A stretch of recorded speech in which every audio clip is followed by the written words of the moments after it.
Imagine this. Your parents look you in the eye and tell you you're not worth raising. They abandon you like yesterday's trash, only to come crawling back years later when they find out you inherited $125 million and a mansion from the grandfather, who actually loved you. Sounds like poetic justice, right? Well, that's exactly what happened to me. If you've ever wished karma would finally catch up with people who betrayed you, smash that like button, subscribe, and stick around. Because this is one of the most jaw-dropping revenge stories you'll ever hear. Set up an emotional foundation. I didn't grow up in a happy home. From as early as I can remember, my parents made me feel like a burden. Not because we were poor or struggling, but because they simply didn't want me. I was 5 when I realized they treated me differently. Birthdays? Forgotten. Parent-teacher. Meetings? They never came. Meanwhile, my little brother, their golden child, got everything. Hugs, attention, praise. By the time I was 7, their neglect had shifted into outright cruelty. They told me I was an accident, that I'd ruined their lives, and that I'd never amount to anything. I can still hear my mom's voice, cold and sharp. You're lucky we even put food on the table for you.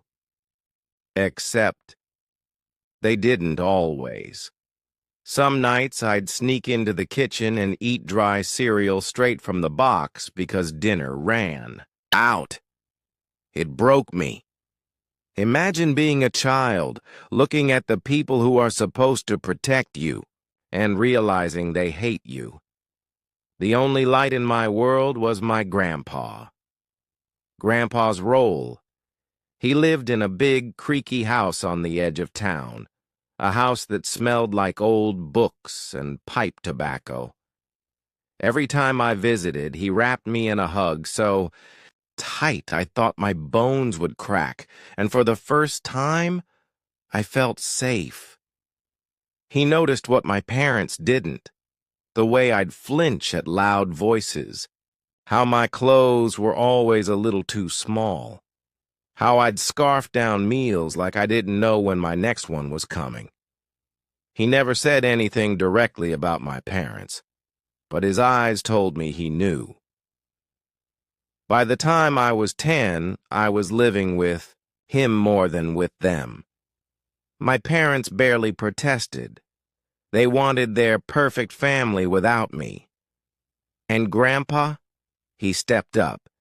He became my father, my protector, my entire world. Abandonment and betrayal. When I was 12, my parents made it official. They dropped me off at Grandpa's with a garbage bag of clothes and said, "You're his problem now." They didn't even hug me goodbye. I stood at the door with tears streaking my face, and Grandpa. He just pulled me into his arms and whispered, "Don't you worry, kiddo. You're mine now." I can't describe the mix of pain and relief I felt that day. Pain, because my own parents had erased me from their lives. Relief because maybe, just maybe, I'd finally be okay. Life with Grandpa, and I was. He sent me to good schools, taught me how to work hard, how to carry myself with dignity, and, most importantly, how to value myself when others didn't. He was wealthy, though I didn't fully realize how much at the time. I just knew his house was huge, and he always had new cars in the garage. But wealth didn't matter to me. What mattered was that for the first time in my life, someone loved me unconditionally. The turning point. Grandpa's death fast forward to my mid-20s. I had built a decent life of my own, a stable job, a small apartment, friends who felt like family. And then, Grandpa passed away. It shattered me. He was the one person who'd never given up on me. But at the funeral, something strange happened. My parents, who hadn't spoken to me in years, showed up, not with grief on their faces, but greed in their eyes. I caught them whispering, smirking even. My mother leaned over to my father and said, loud enough for me to hear, "Finally, about time we got what we deserve." The will reading. A week later, the lawyer gathered us at Grandpa's mansion. My heart was pounding as he opened the folder. To my parents' shock, the will was short and clear. To my beloved grandchild who was always there for me, I leave everything. My estate, my company shares, and all liquid assets, totaling $125 million, as well as this home. To my children, who abandoned their duty as parents, I leave nothing.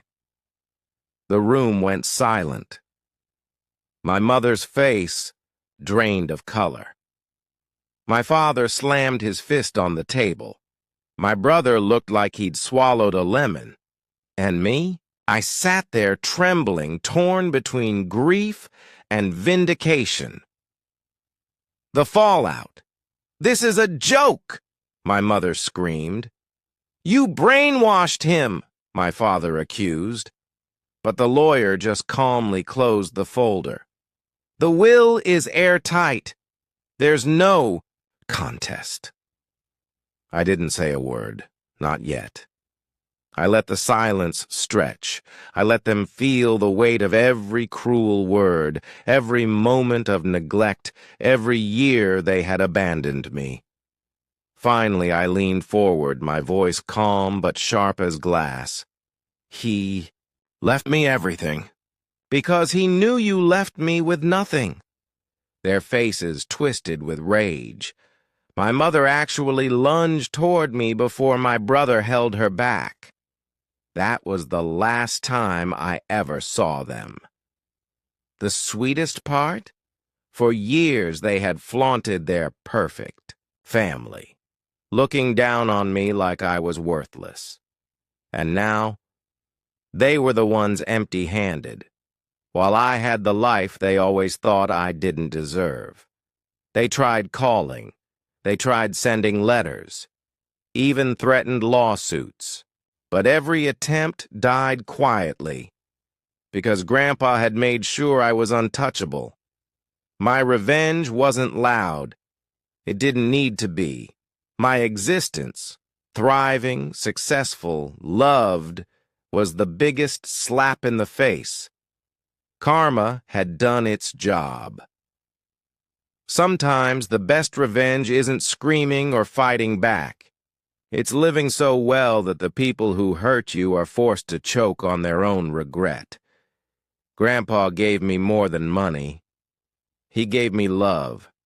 And in the end, that was priceless. If this story gave you chills, hit that like button and tell me, in the comments, what's the most satisfying example of karma you've ever seen? And don't forget to subscribe, because more stories of justice, betrayal, and revenge are coming your way.